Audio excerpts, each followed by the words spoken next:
enough of this. Let's start with this session. So today what we are going to cover, we are going to talk about the renal trauma. Okay. So we are going to start by talking about the renal trauma. Okay. So dear Naren, I would really like you to unmute yourself because I want you to address this particular question. Okay.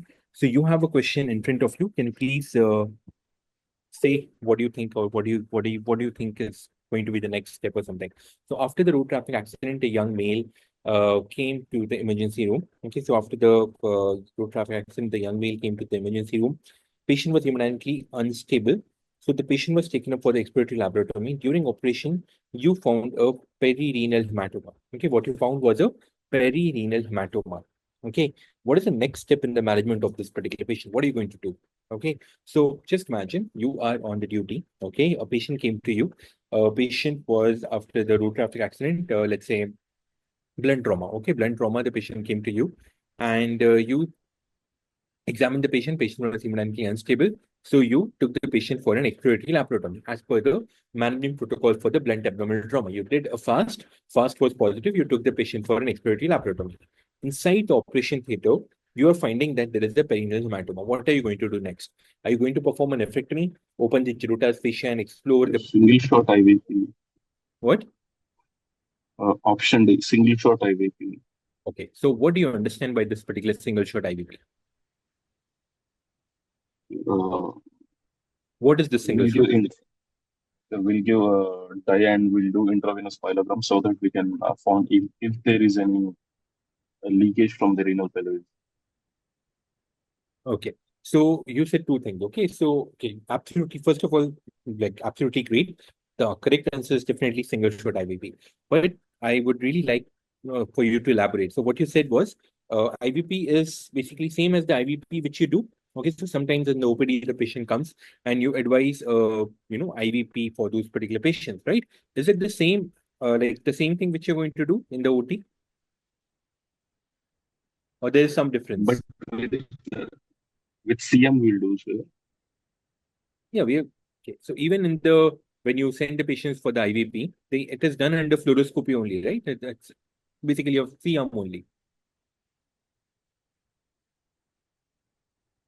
Is there any difference between the single shot IVP and the IVP which we kind of perform on the OPD basis? Okay, yeah, this is being performed inside the OT. That is performed, let's say, in the radiological suite. Okay, so is that the only difference, or there is some other difference as well? Think. It's In really good OPD that we you are know about running this. short of time, so we'll give only we'll do for only one. If in OP What you basis want? we can do it Only. 2 or 3 times to get the best film. We'll Okay. do it for only one time. Okay, is it to really get the best film? Okay, let's kind of go down to the basics. What is an IVP? IVP is intravenous pylography, right? Okay. Can you tell me a couple of indications of IVP?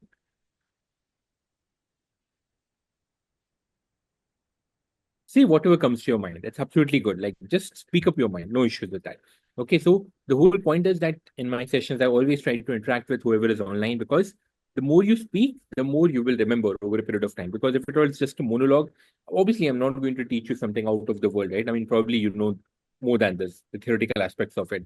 And lectures are available at every place. But if at all we discuss, the points will stay with you for a long. Okay, so whatever comes to your mind, just say. No issues with that. Okay. So what is the basic indications for IVP? Like if I ask you, like tell me a couple of indications of intravenous pyrography. What do you think?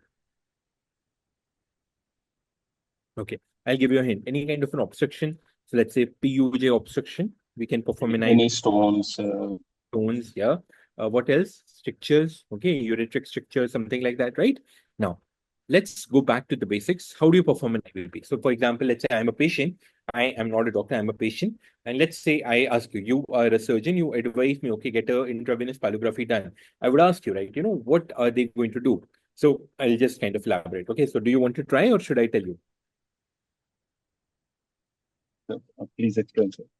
Please tell. Should I? Okay. So what they basically do is that they inject a dye into the veins. That's fine. Okay. Then what they do, they take different films.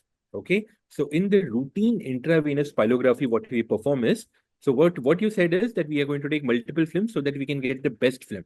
It is really not about the best film. Okay, so what you do is you take one scout film, which is without any contrast, that you inject the dye. Immediately after injecting a dye, you take one film. Then you repeat, you take a next film after 5 minutes. Then you repeat, take a next film after 10 minutes. Then half an hour, then 1 hour.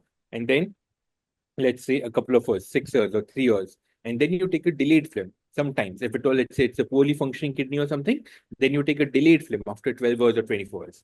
Okay, you're able to correlate. Sometimes, let's say you would have advised the patients to go for IVP, and then you would have got a call from the radiology department that, you know what, send the patient back. We want to take a delayed films because in the earlier films, the excretion was not there or something like that. Yes? Does it, do you resonate with this now? Yep. Yes, sir. Any doubts? Okay, so this is what is an Yes, sir. intravenous pyelogram. Now, what are we performing inside the OT? It's a single shot. Single shot. Okay, what is the single shot? Okay, the single shot is that you are going to take only one, like at only one particular. It's not like you have to fire only once. No, not really like that. We have the paddle with us. We can fire multiple times. No problem with that. But what you basically do is in the single shot IVP, you give a contrast and you take a film after 10 minutes. Okay, after 10 minutes. That's it. Okay. We do not wait for the delayed films. We do not wait for half an hour film or 1 hour film or something like that, because the indication of performing an intravenous pyelography is different when you are operating on a patient who is hemodynamically unstable after the trauma and the other patient who is basically in the radiological suite for some, let's say, poorly functioning kidney or the kidney stone or something like that. Did you get the concept? Yes? Sir. Okay. Now, the second thing you said that Yes, sir. I would ask you now, this single shot IVP. Okay, you're doing it. That's fine. But why? What is the reason? Why do you want to do this IVP inside the OT? You had said something. I'm just trying to dig a bit more deeper into it. Easy available, low cost, I'm not talking about and those. can be performed very No. fast. I'm not talking about all those things.